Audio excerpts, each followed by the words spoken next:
ngipin, masarap kumain. Tilang maliit nagsasabing huwag kang magsinungaling. Sampung mga daliri, kamay at paa, dalawang tenga, dalawang mata, ilong na maganda. Malilinis na ngipin, masarap kumain.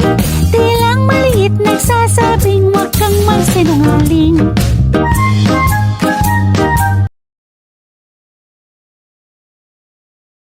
O, asan yung tenga? Asan ang mata? Asan ang ilong? Asan ang bibig? Asan ang ipin? Asan ang dila? Asan ang paa? Asan ang kamay? Asan ang daliri? Very good! Say bye-bye! Bye-bye, teacher! Bye, teacher.